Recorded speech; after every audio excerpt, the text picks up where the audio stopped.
I'm not sure if that's the original. Same painting hangs in Notre Dame in Saint-Omer.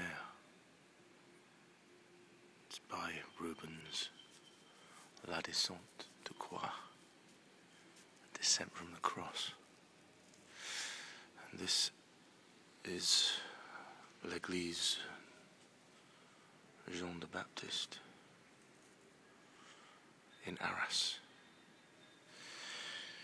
which is where I am now, in Arras. I arrived here yesterday in intensive heat. I say that was probably about 35, but it felt more than that.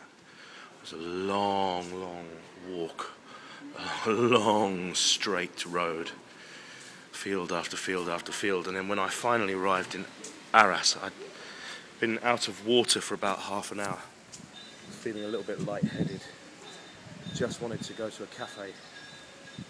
Every single cafe, it was a Sunday, was closed until I got right into the city centre, so it was a long walk in, and I did express my feelings on occasion, shouted a few things up to the sky. I think a few people thought I was a bit nutty. I probably am a bit nutty. Got me a bit nutty in the heat.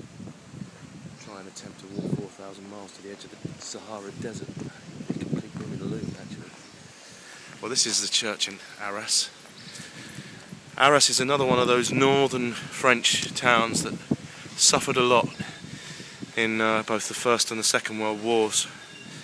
You can see that it's evident in the buildings in the city centre. You've got a lot of old buildings and then a lot of new buildings side by side, sprung up over the years in the gaps as the city was decimated. There's actually a plaque outside the church here which says it's to the memory of de l'adjudant des sapeurs-pompiers Waquez, ancien conseiller municipal d'Arras, et du sapeur Glasson. So two sappers, Waquez and Glasson, one of them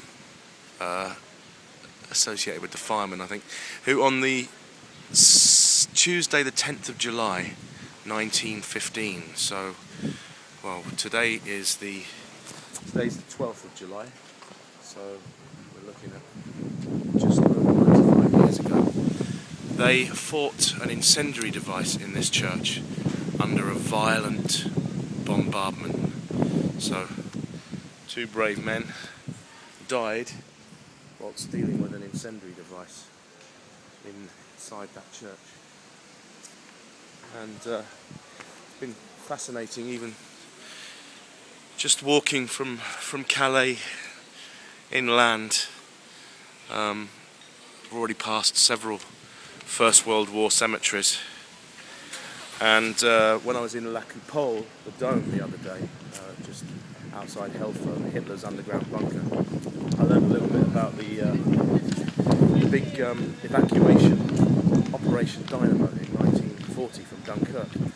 Apparently, a 10-mile wide corridor was protected.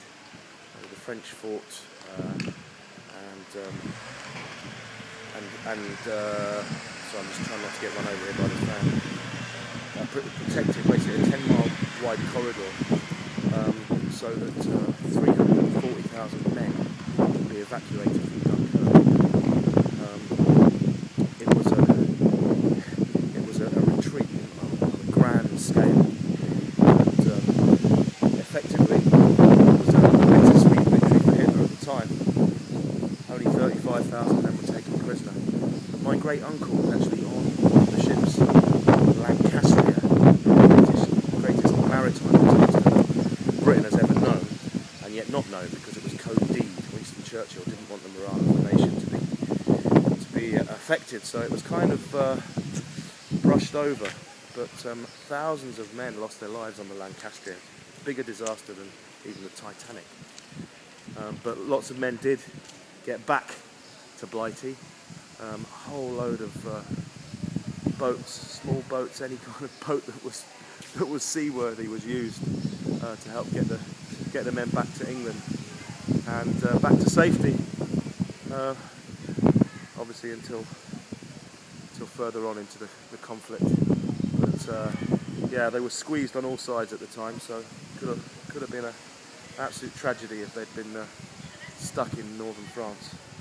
But it's just fascinating, having walked inland pretty much along that corridor through Saint-Omer and now down through Bruay-la-Brissière, another place that got decimated in the wars, and to Arras, to think that I possibly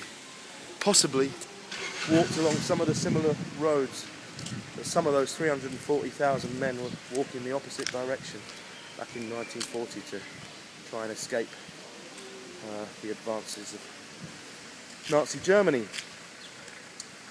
So we're in Arras now, and I've just found out that in this church, well, not this actual church, but in a church that stood on this site before, I think it was a Church of St. Nicholas, our good friend Thomas Becket, Sir Thomas of Canterbury, celebrated Mass here. So yet another Becket connection. They keep cropping up. The lives of these saints, my path seems to be intertwining with these guys. We had St. Cuthbert